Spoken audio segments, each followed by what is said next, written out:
이번 시간에는 태풍에 대해서 살펴보도록 하겠습니다. 자, 우리나라의 기상현상 중에 좀 강력한 임팩트를 주는 기상현상이 바로 태풍이라고 하는 겁니다. 자, 우리나라에 가장 빈번하게 발생하는 날씨 변화를 주는 건 온대저기압이에요. 그런데 태풍이 특히 우리나라 여름철에 아주 임팩트 있게 영향을 미치기 때문에 우리 태풍에 대해서 좀 살펴보도록 하겠습니다. 태풍이라고 하는 건 수온이 27도 이상인 열대해상에서 발생합니다. 그러니까 우리나라는 중위도 지방인데 이 열대해상에서 발생한 태풍이 지금 우리가 있는 이 중위도 지방까지 북상한다고 생각을 하시면 돼요. 그리고 중심부 최대 풍속이 17m/s 이상인 열대저기압을 우리가 태풍이라고 부릅니다. 물론 각 지역마다 태풍의 이름이 좀 달라요. 어디는 윌리, 사이클론, 허리케인 다 이렇게 부르는데 이 동남아시아 쪽, 우리나라를 비롯한 이 동아시아 쪽에서는 타이푼, 태풍이라고 부르는 겁니다. 그런데 이 네 개의 이름으로 불리우는 모든 태풍이 같아요. 열대지방, 약 5도에서 25도 사이에서, 그러니까 수온이 27도 이상인 열대해상이 열대 위도 5도에서 25도 사이에서 발생해서 북상을 하는데, 이 북상할 때 전향력의 영향을 받아서 태풍이 북상을 하게 됩니다. 그래서 적도지방에서는 태풍이라고 하는 게 발생하지 않아요. 왜냐하면 적도지방에선 전향력이 0이기 때문에 그렇습니다. 꼭 기억하세요. 열대해상이라는 거, 적도해상이 아니라 열대해상에서 발생해서 북상을 하는데 중심 풍속이 조금 셉니다. 17m/s 이상인 아이들을 태풍이라고 했는데 최근 들어 발생하는 태풍은 대부분이다 한 50 이상이에요. 아주 센 태풍들이 많이 발생하고 있다, 이렇게 생각하시면 됩니다. 그래서 이제 우리나라에 영향을 미치는 저기압이 앞서 설명한 온대저기압이 있고요, 지금 설명드릴 열대저기압이 있어요. 근데 모든 열대저기압이 우리나라에 영향을 미치는 건 아니고 북상할 때 태풍이라고 하는 형태로 발달되어지는 것만 우리나라에 영향을 미친다, 이렇게 생각하시면 되겠습니다. 이런 태풍의 발생 장소와 이동 경로를 간단하게 살펴보도록 할 텐데, 자, 우리나라가 여기 있어요. 우리나라는 약 위도 37도, 36도에 38도, 39도 사이인데, 그럼 여기가 위도 약 30도 근처가 될 거예요. 그쵸? 위도 30도 근처면 여기가 열대 해상이 되겠지요. 열대 해상에서 발생합니다. 여기가 발생 장소예요. 이 발생한 장소에서 태풍이 북상을 하게 되는데, 태풍이 오다가 이렇게 꺾여요. 그래서 보통 일반적인 태풍의 이동 경로는 포물선 경로다라고 이야기를 합니다. 자, 포물선 경로를 그리면서 일반적으로 태풍은 북상을 하는데 위도 30도 근처에서 터닝을 하게 되거든요. 이렇게 포물선 경로를 그리는 이유는 이 위도 30도에서 60도 사이에 어떤 것에 영향을 받냐면 편서풍의 영향을 받기 때문이다. 그래서 이 편서풍의 영향을 받아서 무슨 경로를 그린다? 포물선 경로를 그린다. 물론 이렇게 아이디얼하게 오는 것만은 아니에요. 이렇게 오는 경우도 있고, 이렇게 심하게 꺾이는 경우도 있고, 어떤 경우는 이렇게 나가는 경우도 있어요. 그러니까 태풍의 이동 경로를 예측하려고 하는 게 이제 우리 슈퍼컴퓨터를 통한 일기예보예요. 왜냐하면 이동 경로에 따라서 피해가 달라지기 때문에. 그러나 가장 일반적인 이동 경로는 포물선 경로를 그린다. 여러분은 이렇게 기억을 하시면 되겠습니다. 태풍의 이동 경로를 살펴보았는데, 이번엔 태풍의 구조를 살펴보도록 하겠습니다. 태풍이라고 하는 건 선생님이 열대저기압 중에서라고 이야기를 했어요. 그러니까 기본적으로 태풍이라고 하는 건 저기압이다 라고 생각을 하시면 돼요. 저기압인데 세력이 조금 큰 거야. 저기압이라고 하는 건 주변보다 기압이 낮은 경우를 우리는 저기압이라고 이야기를 합니다. 자, 지구가 공부하실 때 머릿속에 기억할 거, 지구상에서 일어나는 현상은, 모든 현상은 평형을 유지하려는 성질로 발생을 합니다. 평형을 유지하려는 성질. 그러면 공기가 기압이 높은 쪽에서 낮은 쪽으로 이동하려고 하는 게 평형을 유지할 수 있는 방법이죠. 그래서 보통 고기압은 주변으로 공기가 빠져나간다고 생각을 하시면 되고요. 저기압은 주변에 있는 공기를 모은다라고 생각을 하시면 돼요. 그래서 고기압에서 저기압 쪽으로 공기덩어리는 이동을 하게 됩니다. 그래서 여기서도 마찬가지예요. 열대 저기압인데 일반적인 저기압하고 같지만 저기압의 중심이 다른 일반적인 저기압보다 이 열대 저기압은 좀 더 크다고 생각하시면 되고요. 양쪽에서 공기덩어리가 이렇게 모입니다. 우리 표현으로 보통 저기압은 공기덩어리가 수렴된다 라고 이야기를 해요. 자, 수렴되는데 모인 공기덩어리가 갈 데가 어디밖에 없다? 위밖에 없다. 그래서 공기덩어리가 이렇게 상승을 하게 되는데 워낙 저기압 세력이 크다 보니까 중심부까지 못 가요. 중심부까지 못 가고 가장자리에서 상승하면서 뭘 만들어낸다? 구름을 만들어낸다. 그래서 공기덩어리가 상승하면서 가장자리에서 이렇게 구름을 만들어냅니다. 자, 구름을 만들어내면 물론 오다가 이렇게 여기서도 상승을 할 거예요. 워낙 강력한 저기압이니까 이렇게 구름구름 만든다고 생각하시면 되는데 이렇게 만든 구름에서 뭐가 내릴까요? 비가 내립니다. 구름이 만들어지면 강수현상. 자, 위쪽으로 올라간 공기덩어리는 갈 데가 어디밖에 없다? 양쪽 끝으로 갈 데밖에 없다. 자, 그런데 여기서 하나 기억하실 거. 일부의 공기가 무슨 짓을 하냐면 양쪽으로 상승한 공기는 흩어져야 되는데 가운데가 비어. 그래서 양쪽에서 안쪽으로 공기덩어리가 이렇게 이동을 하게 됩니다. 그러면서 모인 공기덩어리가 갈 데가 어디밖에 없어요? 아래쪽밖에 없죠. 그래서 여기에서 하강기류를 형성을 해요. 그래서 태풍의 중심이라고 하는 열대저기압 중심에서는 약한 하강기류를 형성합니다. 자, 그래서 나타난 특징, 이 하강기류가 형성된 태풍의 중심은 날씨가 맑아요. 여기는 비가 억수로 오는데. 그러니까 태풍이라고 하는 것의 특징이 뭐냐면 분명히 비가 많이 오지만 이 가운데 부분, 저기압의 중심의 가운데 부분은 하강기류가 형성돼서 아주 약하지만 하강기류가 형성돼서 날씨가 맑다. 우린 여기를 뭐라고 부르냐면 태풍의 눈이라고 불러요. 그래서 보통 태풍의 눈은 날씨가 맑대요. 자, 근데 여기서 조심할 것. 하강기류가 형성되는 곳은 우리가 알고 있는 건 뭐가 있냐면 고기압에서는 하강기류가 형성이 되죠. 자, 그런데 우리가 측정을 해본 거예요. 기압을 측정해 봤더니 이게 기압 분포예요. 기압은 중심부에서 가장 낮아요.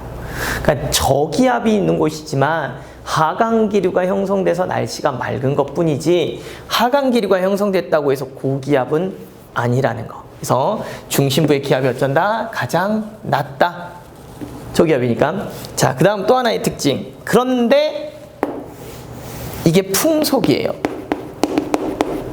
하강기류가 형성된 이 태풍의 중심부는요, 태풍의 눈이라고 하는 부분은 바람이 별로 세지 않아요. 그러니까 중심부의 풍속이 약 17m/s라고 이야기를 했어요. 이상이라고. 근데 그 중심부가 어디냐면 저기압의 가장자리라고 생각하시면 돼요. 그래서 가장자리, 상승기류가 활발하고 강수, 비가 많이 내리는 이 지점에서 풍속이 최대다. 그래서 풍속과 기압의 분포가 이렇게 나타난다라고 하는 걸 단면으로 좀 기억을 하시면 좋겠습니다. 특징은 태풍의 눈이라고 하는 건 태풍 되게 비 많이 오고 흐리고 막 그러거든요. 바람도 세고. 근데 이 태풍의 눈은 고요하다라고 이야기를 해요. 그래서 중심부에는 하강기류가 형성돼서 날씨가 맑고 기본적으로 기압은 낮지만 풍속도 약한 부분이다라고 이야기를 하는 거예요. 그래서 태풍의 단면을 이렇게 기억하시면 되겠습니다. 태풍의 이동 경로에 따른 위험 반원, 안전 반원 이야기를 좀 해보도록 하겠습니다. 우선 태풍이 오면 위험하죠. 그냥 바람도 많이 불고 비도 많이 오고. 그런데 특별히 더 위험한 지역과 조금 덜 위험한 지역으로 구분을 한다라고 이야기를 해요. 자, 기본적으로 선생님이 고기압, 저기압 이야기를 할 때 저기압은 바람이 불어 들어가는데 일반적으로 반시계 방향으로 불어 들어간다라고 이야기를 했어요. 근데 태풍이라고 하는 게 중심에서 보면 여기가 태풍의 중심이에요. 태풍은 이렇게 이동하게 됩니다. 그래서 태풍이 이렇게 있다가 이쪽으로 이동을 할 텐데 시간이 지나면 그 태풍은 이렇게 이동을 해 있을 거예요. 그쵸? 자, 그런데 태풍의 바람의 방향.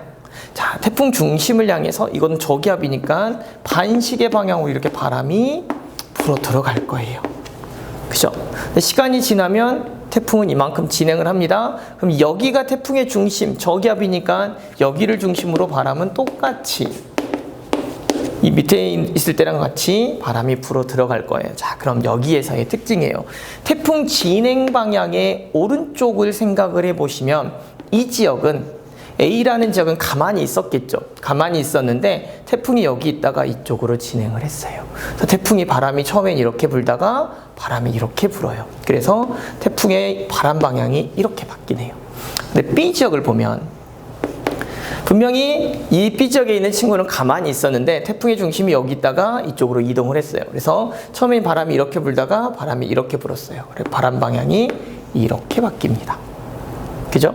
바람 방향이 이렇게 바뀌고 바람 방향이 이렇게 바뀌어요. 그래서 자, A 지역의 바람 방향이 어떻게 바뀌냐 봤더니 이렇게 바뀌니까 이건 시계 방향으로 바뀐다라고 그래요. 그래서 여러분이 머릿속에 기억을 하실 때 시계 방향으로 바람 방향이 바뀌는구나. 이 시계 방향이 바람 방향이 바뀌는 것이고요. 왼쪽을 보면 분명히 이렇게 바뀌죠. 바람 방향이 어떻게 바뀐다? 반시계 방향으로 바뀐대요. 반시계 방향으로. 반시계 방향으로 바뀐다라고 이야기를 하는데, 자, 봅시다. 오른쪽을 보면요. 오른쪽을 보면 태풍의 진행 방향하고 풍향 변화가 같지요. 시계 방향으로. 그죠? 자, 게다가 태풍이라고 하는 게 경로가 이렇게 된다라고 이야기를 했어요. 그러면 태풍의 중심에서 풍향이 이쪽은 이렇게 바뀌고 이쪽은 이렇게 불겠죠. 그래서 진행 방향의 오른쪽은 실제로 풍향과 진행 방향이 유사해서 바람이 조금 더 세고요. 진행 방향의 왼쪽은 풍향과 이동 방향이 조금 반대여서 바람 방향이 조금 바람의 세기가 조금 약해요. 그래서 태풍이 지나는 경로를 중심으로 오른쪽이 풍향과 바람 방향과 진행 방향이 유사해서 조금 더 이험하다라고 해서 이험반원이라고 불러요. 반면에 왼쪽, 태풍 진행 방향의 왼쪽은 풍향의 방향과 진행 방향이 반대여서 오른쪽에 비해서 조금 더 안전하다라고 해서 안전반원이라고 부릅니다. 여기는 위험반원, 여기는 완전반원. 자, 다시 쪽으로 옵니다. 우리가 이험반원인지 안전반원인지 어떻게 하느냐? 여기 보시면 분명히 오른쪽, 진행 방향의 오른쪽은 풍향이 어떻게 변했다? 시계 방향으로 변했다. 시계 방향으로 변한 곳이 바로 이험반원이다 라고 이야기를 합니다. 이험반원에서는 시계 방향으로 풍향이 변합니다. 반면에 안전반원, 진행 방향이 왼쪽이죠. 안전반원에서는 풍향이 반시계 방향으로 변합니다. 안전반원에서는 반시계 방향으로 변하고 이험반원에서는 시계 방향으로 변합니다.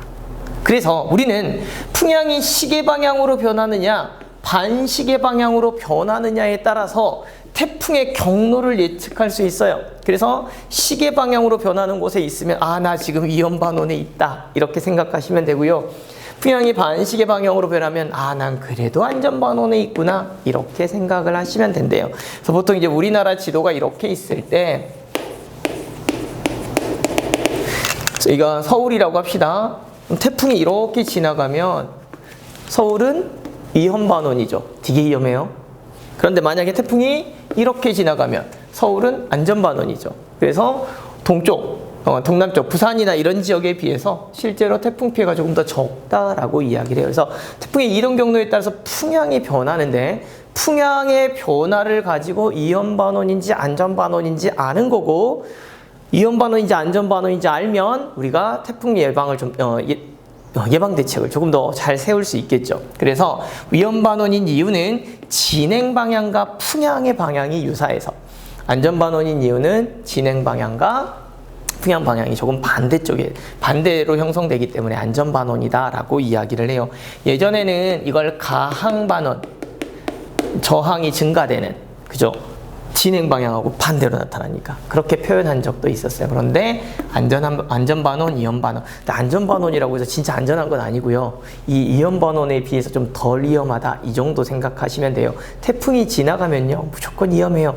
비 피해도 크지만 바람 피해가 크기 때문에 나타나는 현상입니다. 그래서 우리나라를 중심으로 이험반원과 안전반원이 어떻게 구별이 되는지, 태풍 진행 방향의 오른쪽이 이험반원, 왼쪽이 안전반원, 이험반원과 안전반원에서 풍향이 어떻게 어떻게 변하는지 이연반원에서는 시계방향, 안전반원에서는 반시계방향으로 변한다. 이렇게 기억을 좀 해주셔야겠습니다.